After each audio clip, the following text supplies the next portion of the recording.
Sí, muchas gracias, presidenta, y buenos días, señor Aznar, y también darle las gracias por su comparecencia. Bueno, llevamos ya casi 2 horas y media de comparecencia larga y se ha hablado de muchos temas, unos directamente relacionados con el objeto de la comisión y otros,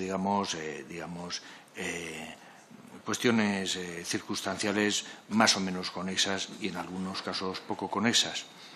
Yo, la verdad, después de oírle las respuestas que ha ido dando a las preguntas del resto de portavoces que me han precedido, pues la verdad, poco podía insistir en la vía respecto a la financiación, en su caso irregular, del Partido Popular, que es el objeto de la comisión, o incluso, a la, en su caso, participación de usted en esa financiación, porque usted ha negado, esas dos, hechos, esos dos supuestos tajantemente.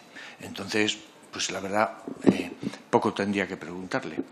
Pero, por respeto a la comisión y a la mesa, al resto de mis colegas, pues bueno, aunque supongo que no agotaré el tiempo, sí me gustaría hacerle algunas preguntas.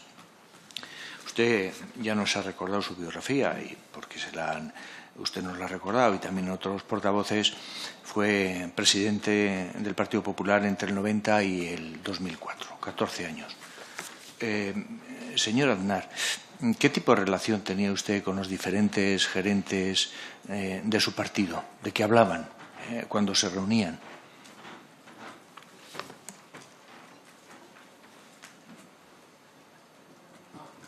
¿Me está usted preguntando? Sí. Perdón. Sí, buenos días, perdón. Pues mire usted, con los diferentes gerentes de mi partido, mientras yo estaba en el Partido Popular, yo solo he conocido un gerente, y la relación que yo tenía con el gerente pues era la que puede tener con cualquier empleado del Partido Popular. Señora, ¿le explicaban las cuentas periódicamente? ¿Se interesaba por el estado financiero de su partido? Es decir, el señor Bárcenas se declaró judicialmente que tenía un amplio margen de disposición respecto a las disponibilidades de lo que él ha reconocido como caja B del partido. Usted en ningún caso, de manera directa o indirecta, conocía esta circunstancia. ¿Le daban cuenta absoluta de toda la disposición de recursos del partido? ¿O había un margen de disposición por parte de los gerentes importante? Pues verá usted, la gestión económica del Partido Popular le correspondía al tesorero del partido. Si usted tiene la amabilidad de leerse los estatutos del partido, su artículo 35, desde 1993, el tesorero es nombrado en la forma prevista por los artículos 28.1d y 22 y 32.1c de estos estatutos, y desarrollará las funciones que legalmente le correspondan y aquellos que le encomienden el Comité Ejecutivo Nacional, que es el que nombraba al tesorero, que es el que tenía la responsabilidad de la gestión económica. El tesorero informaba y presentaba sus informes correspondientes al Comité Ejecutivo Nacional del Partido en cumplimiento de los estatutos del partido. Y, por lo tanto, yo no tenía una referencia ni estatutariamente asignada ni personalmente asumida, no tenía una relación directa con la gestión económica en los asuntos del Partido Popular. Sí, en relación con esta respuesta que me da, me gustaría preguntarle por qué cree que entonces que el señor Rosendo Naseiro, al salir de la cárcel, entrega una nota en una notaría de Valencia que dice exactamente lo siguiente: deseo subrayar expresamente estas dos circunstancias. Toda mi actuación al frente de la Tesorería Nacional se ajusta estrictamente al marco legal, y allí donde haya adoptado alguna decisión, no sabemos de qué tipo, lo ha sido siempre bajo la supervisión, directrices y criterios de don José María Aznar. Punto B. Fue precisamente don José María Aznar quien me presentó a don Salvador Palop con indicación, para mí era una orden, de que tratara con este señor todos los temas de contenido económico de la Comunidad Valenciana. ¿Por qué cree usted, que el señor Rosendo Naseiro afirma esto o lo deja una nota ante notario después de salir de la cárcel, y usted me acaba de contestar, si no lo he entendido mal, que usted no tenía conocimiento de la gestión económica, que era un área competencial que no le correspondía y que, según los estatutos, correspondía, en este caso, al señor Naseiro. ¿Por qué cree que hace esa manifestación ante notario? Pues es una buena pregunta para que se la haga usted a él, si tiene ocasión para hacérsela, porque yo no se la puedo contestar. Lo que sí le puedo decir es lo que dicen los estatutos del Partido Popular y sí le puedo decir a lo que yo me dedicaba exactamente, ¿no? Y en la época de presidente del Gobierno, pues todavía muchísimo más, ¿no? ¿Para qué le voy a decir? Pero según los estatutos del Partido Popular, su gestión económica está encomendada al tesorero del Partido Popular y da cuentas al Comité Ejecutivo Nacional, que es el que nombra al tesorero del Partido Popular. Le puedo contestar esto todas las veces que usted quiera, pero pídame lo que yo pueda contestar, no lo que dicen otros, que eso responden otros. Muchas gracias, señor Aznar. La verdad es que esta pregunta se le hizo repetidamente al señor Naseiro, pero ese día creo que vino aquejado de una profunda sordera a esta comisión. También le quisiera preguntar, usted declaró, según recogió algún medio de comunicación hace ya tiempo, en un foro en Brasil, en concreto el grupo de líderes empresariales, que el exceso de normas anticorrupción dificulta la política. ¿Qué estaba pensando o qué quería decir con esta expresión, si realmente se la reflejaron bien los medios de comunicación? Una reflexión desde el punto de vista de lo que significa el ejercicio de la transparencia en la vida política. Entonces, pues hay los sistemas, como son los sistemas anglosajones y los sistemas continentales, que se diferencian.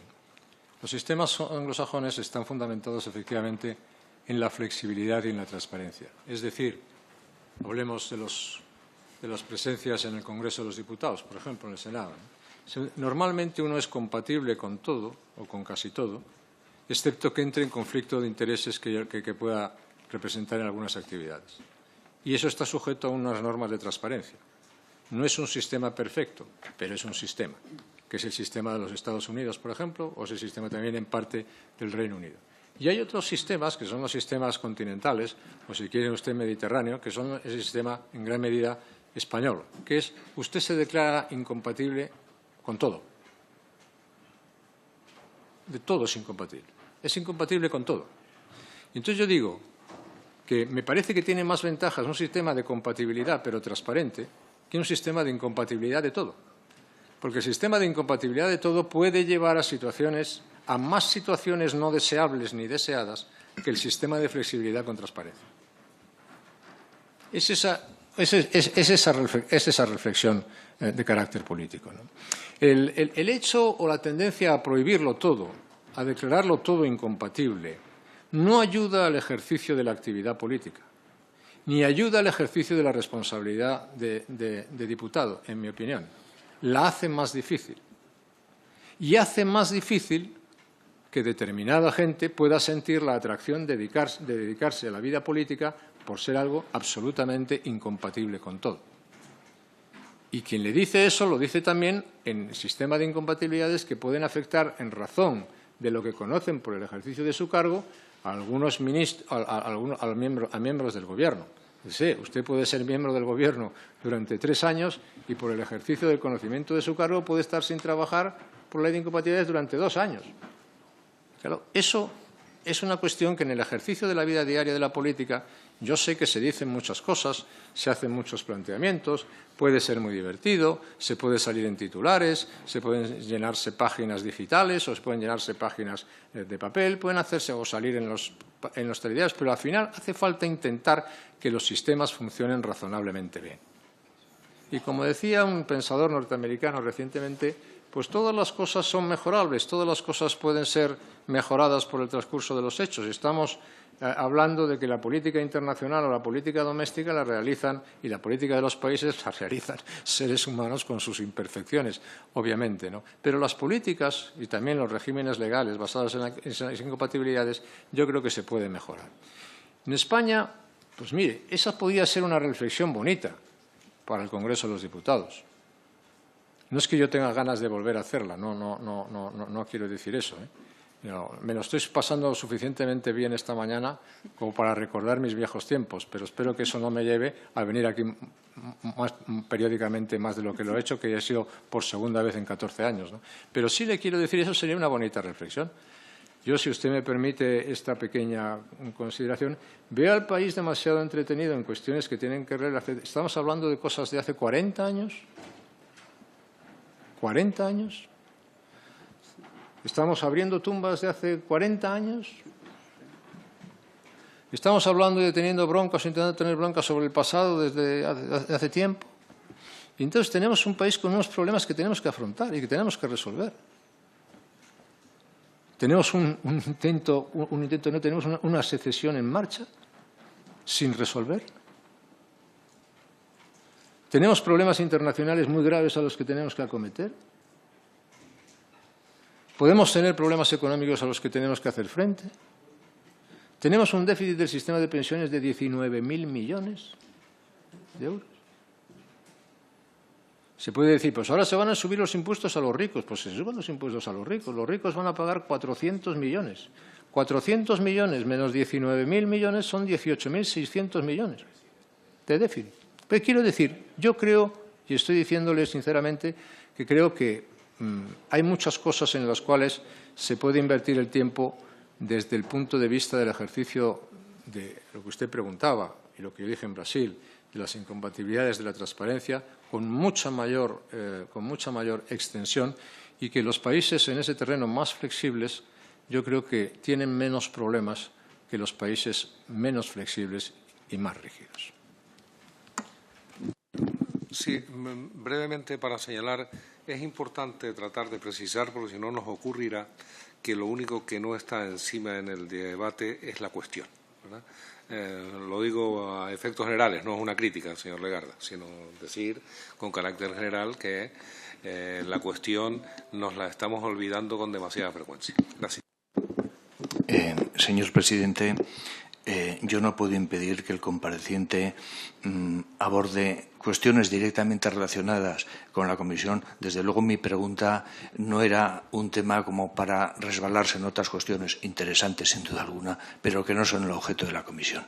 En todo caso, presidente, le rogaría que indirectamente me siento llamado a la cuestión. Yo creo que, en su caso, debiera hacerlo con el compareciente, no con el interviniente. Señor Aznar, muchas gracias por sus reflexiones, y me viene al hilo en esa reflexión que hace usted de la responsabilidad en el derecho anglosajón y en el derecho continental. Yo le hablaba, su expresión fue: el exceso de normas de corrupción dificulta la política. Ciertamente, unas normas anticorrupción son las incompatibilidades, pero hay muchas más. Usted no precisó en aquella conferencia en ese extremo. Pero bueno, comparto esa reflexión general que usted hacía sobre el derecho anglosajón. Lo que me sorprende es que usted espiguee en el derecho anglosajón. En el derecho anglosajón se diferencian perfectamente las responsabilidades políticas de las responsabilidades judiciales y penales. Y esto me viene al caso porque se ha citado, y le han citado la sentencia de mayo, y usted ha dicho poco menos que no tenía ningún valor, porque las afirmaciones que se hacían allí eran, vamos a decirlo en términos jurídicos, unos obiter dicta. ¿Usted cree que en el derecho anglosajón esto se hubiera considerado un obiter dicta o hubiera sido realmente un objeto, digamos, de la comisión, ¿no?, y de lo que pasó, porque la sociedad lo interpretó de la manera que lo interpretó? Y me sorprende esa apelación al derecho anglosajón cuando ustedes se han dedicado precisamente a judicializar la vida política y luego se lamentan que en algunos casos el Poder Judicial o sus sentencias no estén politizadas. Muchas gracias. Vamos a ver, si me permite, señor portavoz, creo que hay diferentes cosas, ¿no? Yo creo que un exceso de regulación, una hiperregulación, es mala en general. Y también a los efectos de los que estamos hablando, y usted me pregunta. Si una hiperregulación en los casos políticos puede ser perjudicial o beneficiosa en términos de asuntos irregulares, asuntos relativos con la corrupción. Lo creo en ese caso, como creo que el exceso de impuestos es negativo para la economía, como creo que el exceso de deuda lo es, como creo que el exceso de déficit lo es. Creo que la hiperregulación es un mal en algunos países, en algunos sistemas, y creo que en el nuestro existe una hiperregulación sobre muchos casos que, por ejemplo, en el tema de la actividad económica impide un correcto desarrollo en términos de aprovechamiento más de las oportunidades económicas y de todo lo que ello conlleva en términos de trabajo y de prosperidad. Segundo consideración que le quería hacer. En toda mi vida política yo he distinguido siempre entre responsabilidades políticas y responsabilidades judiciales. Y perdónenme una cosa, o discúlpeme, yo digo exactamente, y lo llevo diciendo siempre, que es un error decir que las responsabilidades políticas las determinan los tribunales de justicia. Es un error. Como creo que es un error, y es una opinión, el decir que toda persona, por el hecho de estar investigada, tiene que dimitir de un cargo. ¿No? O por el hecho de ser llamada. ¿Por qué? Porque eso es poner la política en manos de la justicia. Y porque eso es exactamente lo contrario al equilibrio de poderes necesario en un Estado de Derecho y en una democracia. Por tanto, yo quiero decir como reflexión que cuanto más se insista en eso, más desequilibrado estará el Estado de Derecho y más desequilibrado estará el funcionamiento de nuestro sistema de derecho en España. Las responsabilidades políticas, los tribunales de justicia pueden determinar muchas responsabilidades, administrativas, civiles, penales, contables, pero no pueden determinar o establecer las responsabilidades políticas que corresponden al ámbito político.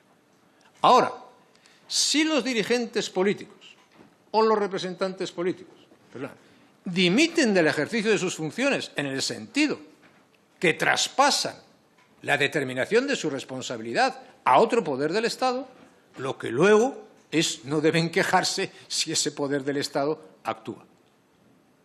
Y a veces esos dirigentes políticos se quejan si actúa. La democracia es un sistema de equilibrios. Y si me permite usted mi opinión, en España ese sistema de equilibrios, como antes hablaba de la presunción de inocencia y de culpabilidad, pues está un poco desequilibrado. Hoy en la vida política española todo el mundo tiene encima una presunción de culpabilidad. Todo el mundo. Por el hecho de dedicarse a la actividad política. Y eso es lo que se ha conseguido cuando se invierten los elementos esenciales de lo que significan los elementos jurídicos del Estado de Derecho. Y es que hay que defender la presunción de inocencia de los demás. Aquí hemos hablado, hoy se ha dicho de personas que están en la cárcel condenadas por corrupción que ni siquiera han sido juzgadas. Ni siquiera han sido juzgadas. Ni siquiera se ha abierto la instrucción o el procedimiento. Y ya se está diciendo que tienen sentencias y condenas por determinados actos. Ni siquiera han sido llamadas. Entonces yo creo que sobre eso se tiene que ser un poco cuidadoso. Y eso no tiene nada que ver con ser implacable en la lucha contra los que se sitúan fuera de la ley, contra los que quieren quebrar la ley, o en la determinación de responsabilidades individuales dentro o fuera de organizaciones de personas que pueden aprovecharse de una situación o pueden incurrir en desacato a la ley. Son dos cosas que son completamente diferentes. Como también es diferente, señoría, decir que la sentencia a la que usted se refiere, y que vuelvo a repetir por enésima vez, que se refiere a dos casos concretos en dos municipios de Madrid, tiene una parte que son aseveraciones no vinculantes, jurídicamente, en un recurso de casación para el Tribunal Supremo. Y entonces, y que no eran objeto de ese procedimiento, esos hechos o esas circunstancias están en otro tribunal, están sometidas a otra instrucción, están sometidas a otro procedimiento y tendrán sus instructores y tendrán sus magistrados y tendrán sus tribunales y se determinará lo que se tenga que determinar. Eso no es quitarle el valor a una sentencia, eso es decir, es hablar en términos literales, exactos, del valor que tienen las sentencias. en su fase declarativa o en su fase final, resolutoria. Y en cuanto al tema de la judicialización de la política, pues mire, no lo sé. Yo ya le he dicho mi opinión y mi impresión de que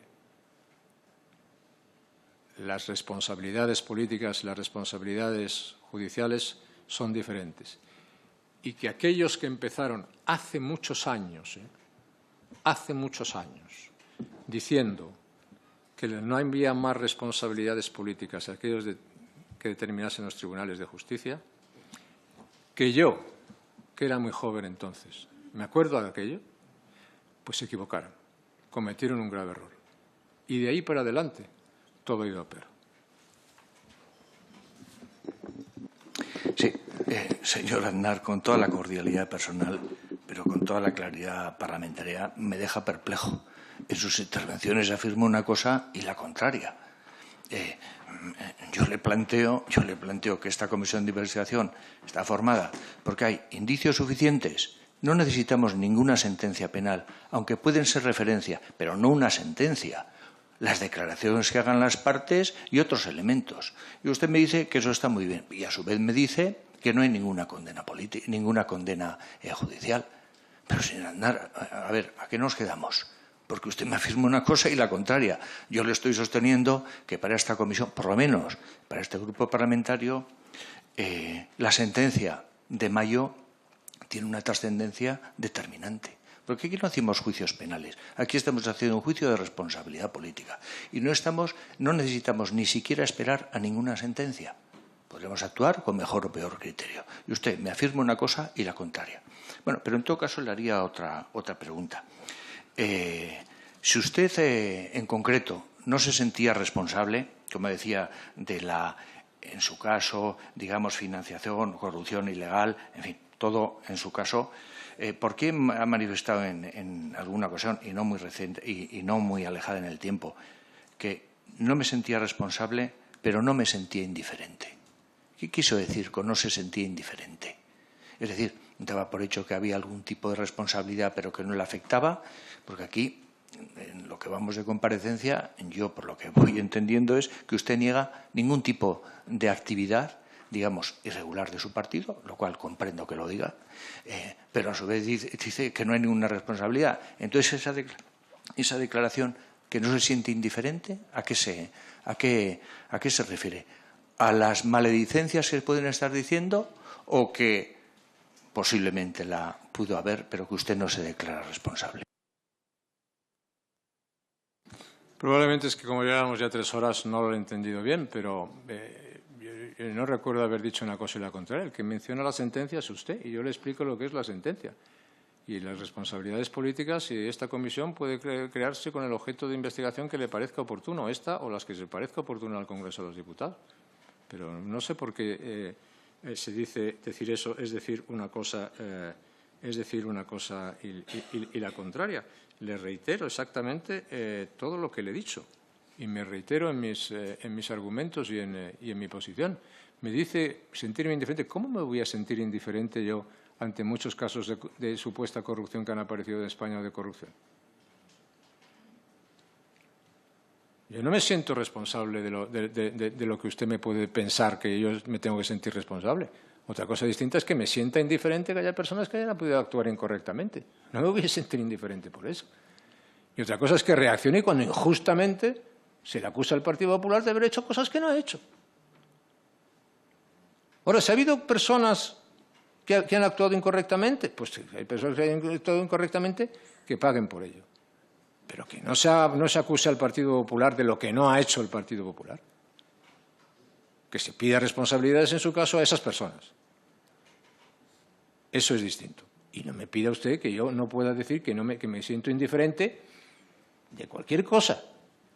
Yo no me siento responsable de los problemas de secesión que está teniendo en este momento España, pero desde luego lo que no me siento es indiferente. No me siento responsable de los problemas que puedan tener en este momento muchas personas en España, pero no me siento indiferente ante los problemas. No lo sé. Ustedes que también tienen sus problemas, si usted me permite recordarlo, ¿no? Ustedes tienen 26 imputados, ¿no?, por 21 delitos de corrupción, una cosa que se llama el caso de Miguel. Claro, pero ¿usted se siente indiferente porque su partido le han condenado 3 millones de euros de una conocida caja de la zona? ¿Se siente indiferente? ¿O se siente preocupado? ¿Se siente partícipe? ¿Se siente responsable? ¿Se siente o no se siente? Claro, eso, señoría, entonces es cuestión de su opinión. Yo procuro contestarle a las preguntas que usted me ha hecho con el objeto preciso que determina mi comparecencia aquí. Las demás apreciaciones usted puede hacer las apreciaciones que le parezca oportuno. No sé si se siente concernido usted por estas cosas o no se siente concernido. No sé si se siente indiferente o se siente responsable. No lo sé. Es su sentimiento y yo no voy a entrar en el asunto. Digo que a la hora de plantear esas cuestiones, pues hay que tener en cuenta todos los factores. Digo, todos los factores. Los que le afectan a uno también. Sí, señor Aznar. Me gustaría, ¿por qué cree que el señor Correa declaró, él sí manifestó financiación ilegal del Partido Popular? ¿Por qué cree que declaró que todo su andamiaje se vino abajo a la llegada de Rajoy a la presidencia del Partido Popular? Mire usted, señor, si quiere usted preguntarme algo, pregúntemelo, por favor. Pero no me pregunte sobre lo que dicen los demás. Si usted quiere saber si yo tenía relación con el señor Correa, la respuesta es no. Si usted me dice si yo tenía amistad con el señor Correa, la respuesta es no. Si usted me dice si yo contraté al señor Correa, la respuesta es no. Por lo tanto, eso es lo que le digo, eso es lo que le puedo decir. Y luego lo demás se lo pregunta usted a quien se lo puede preguntar. Más claro y más breve no puedo ser. Sí, bueno, me animaba a hacer este tipo de preguntas ante sus contestaciones que se va por lo divino y por lo humano. Entonces, claro, usted me da pie a que le haga cualquier tipo de pregunta porque usted tampoco, dicho coloquialmente, no se corta nada en contestar lo que quiere y sobre temas relacionados o no relacionados. Bueno, pero también me gustaría preguntar cuál era su relación con el señor Correa. Mientras, claro, estaba en la presidencia del Partido Popular, lógicamente. Sí. Yo no he tenido ninguna relación con el señor Correa. Nunca. Señoría. No sé si le doy un disgusto, pero se lo doy. Es que yo no he tenido relación con el señor Correa. Entonces no me pregunte usted, que no he conocido al señor Correa, no tengo relación con el señor Correa. No he tenido nunca relación con el señor Correa. Es lo que le puedo decir. Si tiene más interés en otras cosas, pues usted me pregunta. Pero, por cierto, le quiero recordar que el que ha pasado por Brasil ha sido usted, ya haciendo viaje, ¿no? Es decir, el que ha mencionado Brasil ha sido usted y el que ha llevado cosas que yo he dicho en Brasil. No he sido yo el que me he andado haciendo un viaje por el mundo para no contestar estas cuestiones, que no tengo ningún problema en contestarlas, que se las estoy contestando.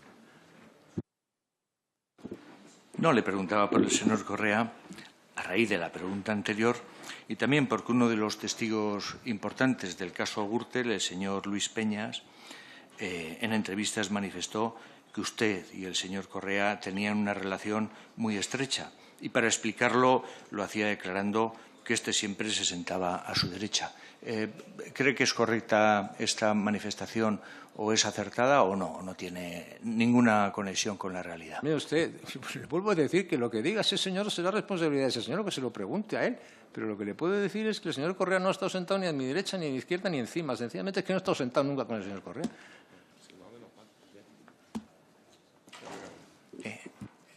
Sí, mire, respecto también a su relación con el señor Correa, que es una de las personas clave en el caso Gürtel, y en su caso, financiación, en su caso, digo, que es el objeto de la comisión, financiación irregular del Partido Popular, le hacías preguntas respecto al señor Correa, que usted también le contestó al portavoz del PSOE, que ni le conocía ni le contraté. Lo decía porque en la documentación que se incautó al señor Correa, en concreto a la agencia de viajes Pasadena, que creo que también en algún tiempo era la que organizaba la agenda de viajes de cargos del Partido Popular, apareció una información en esa contabilidad secreta de esta empresa Pasadena en una agencia de viajes del señor Correa, en la que aparecen la gestión de innumerables viajes privados de su familia. No sé si esto será correcto o incorrecto. Le pregunto, ¿esto es correcto o es incorrecto? ¿Usted cree que yo, en mi tiempo de presidente del Gobierno, me ocupaba de los billetes y de las agencias de viaje, que es de la actividad normal de la que se ocupa un presidente del Gobierno? Claro, estamos hablando... Yo creo que el Partido Popular tenía contratada una agencia y esa agencia se dedicaba a lo que sabía, que era a los billetes y a las agencias y a los... ¿Eso qué problema tiene? Es que no sé qué problema tiene. Yo supongo que su partido político, el PNV, es el PNV, ¿verdad? Sí, el PNV tendrá una agencia con la que trabaja, digo yo, ¿no? Y si dentro de 3 años el problema que tiene el que lleva la agencia tiene un problema, pues mire usted, pues a lo mejor tiene un problema. ¿Qué sabe usted? ¿O lo sabe? ¿Sabe que lo va a tener? ¿Sabe que no lo va a tener? ¿O ustedes solamente hacen las cosas con seres perfectos que saben de antemano que no van a caer en ningún tipo o no pueden caer en ningún tipo de imperfección?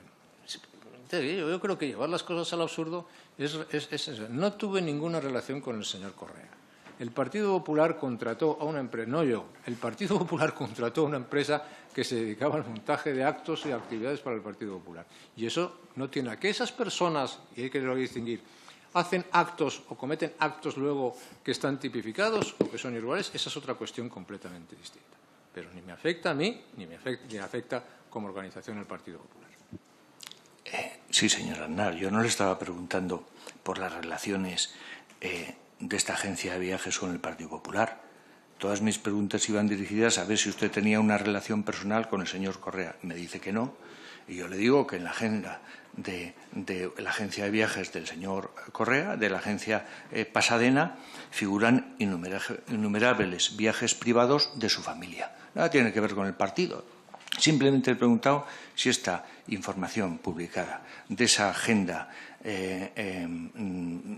digamos, de la contabilidad paralela de Pasadena, esta información es correcta o incorrecta, desde su conocimiento. No me refiero al Partido Popular, me refiero a usted personalmente. A mí personalmente, como no tengo relación con eso, no tengo ningún asunto que aclararle. Absolutamente ninguno. Muy bien, también con el ya será la última pregunta respecto a las relaciones con el señor Correa. La verdad que para negar cualquier tipo de relación con el señor Correa, no me dirá que no deja de sorprender que fuera el padrino por parte del novio, ciertamente, en la boda de su hija. No me dirá que no es, digamos, una casualidad. Y ya... Para su información, sí, o sea, eso es una información. El padrino fui yo. No me casaba yo, pero el padrino de la boda fui yo. O sea, no, he dicho del novio, no de la novia. Yo fui el padrino de la novia. La novia, que yo sepa, no lleva padrino nunca. He dicho, el padrino del novio fue usted. ¿El padrino del novio fue usted? No, yo le he dicho del novio, señor Aznar. El padrino fue con su madre, sí, que era su madrina. Sí, eso es lo que suele pasar. Incluso en el País Vasco pasa, ¿eh? Déjelo, señor Aznar. Sí. Yo que soy hijo de Bilbao, en el País Vasco yo creo que también pasa, que es normal que cuando se casa la gente estamos colaborando poco en este momento, ¿verdad? Por favor. Venga, señor Legarde. Sí. Bueno, ya voy a ir concluyendo porque veo, pues también, lo puedo comprender también, ¿no? Que esto es como un partido de pelota y está el frontón y bueno, y se tira contra el frontis y la pelota vuelve. Lo puedo entender, ¿eh? Lo puedo entender, aunque no lo comparto. Ya para finalizar una pequeña reflexión. Usted ha hablado al final de alguna intervención de la política moderna del relato. Yo creo que de su intervención, al menos de manera cautelar, yo creo de lo que se podría hablar es de lo que usted, desde mi punto de vista, fue un adelantado. Digamos que es de la posverdad. La posverdad que ya se usó y la usó usted, digamos, de manera prolija en el atentado del 11M, con las imputaciones iniciales de su autoría, y también respecto, ya se citaba aquí, con la guerra de Irak, hablando de armas de destrucción masiva.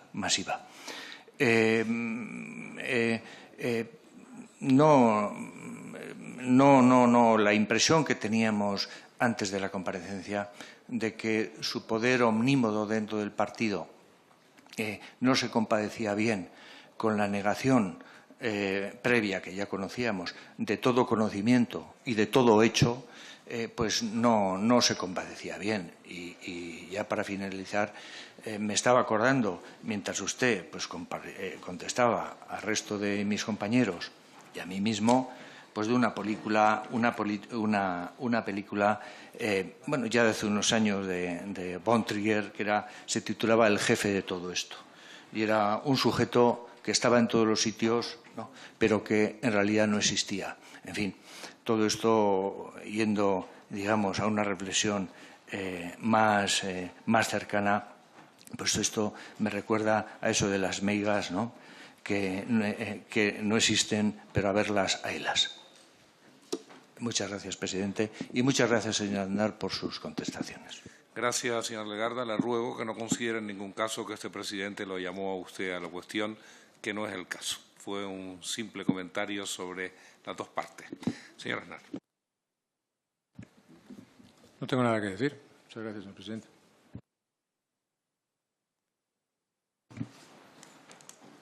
En representación ahora